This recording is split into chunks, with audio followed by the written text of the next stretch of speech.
бір ветеринар болып оқитын жігіт бір профессордың алдында тұр екен экзаменде. Сол профессор айтты ана жігітке, бір сұрақ қоямын, соған жауап берсең стипендияда қаласың деген ғой.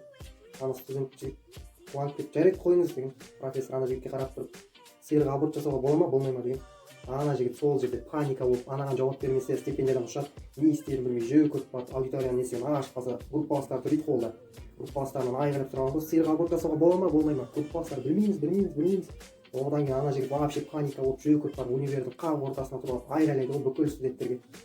Сиырға аборт жасауға бола ма болмай ма. Ана жерде бәрі ана жынды ма білмейміз, не айтып жатсың білмейміз. Ана жігіт вообще потеря болып қалады да, жөй көріп барып далаға шығып қалса, далада ешкім жоқ дейді, адам жоқ. Анандай жерде бір таксист тұр екен. Жөй көріп барып таксистке барып ана жігіт, аға сиырға аборт жасауға бола ма болмай ма десе, ана таксист аға ана жігітке қарап тұрып, бауырым, плотно попадать етіпсің ғой деп.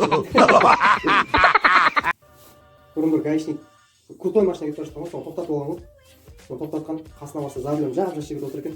Соны қызығып кетіп ана жас жігіттен сұраған ғой, жасың болса 18-ге енді толып жатыр, мынандай көлікті қалай алдың деген.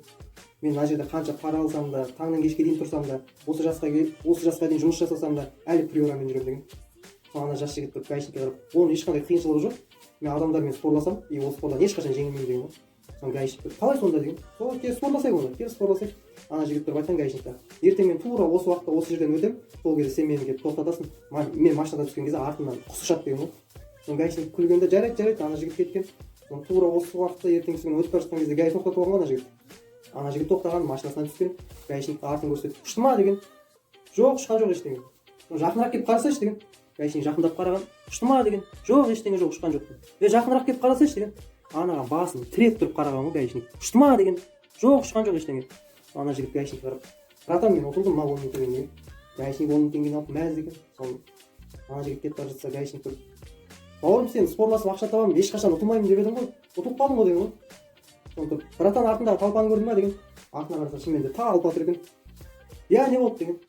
Кеше осылармен 100 000-ға спорласқан болатын, бүгін гаишникке көтін ескертемін деп деген ғой. Бұрында бір анекдотчик жігіт болған ғой, мен сияқты. Бұрын бір анекдотчик жігіт болған. Сол қызымен паркта қыдырып келе жатса, ана жігіт прикольщик екен да, приколдар жібереді, қызы күлген сайын мына жердегі бір тісін ұстап күледі екен да. Соны прикол айтып келе жатса, ана жерін ұстап, күлген сайын мына жерін ұстап, соны жігіт сұрайды ғой, жаным, неге сен күлген кезде мына тісін ұстап күлесің деген ғой. Ана қыз тұрып айтқан ғой, жаным, просто мен күлген кезде мына жерде тісім жоқ, сол көрінеді, сол үшін ұяламын деген ғой. Ана жігіт қызға қарап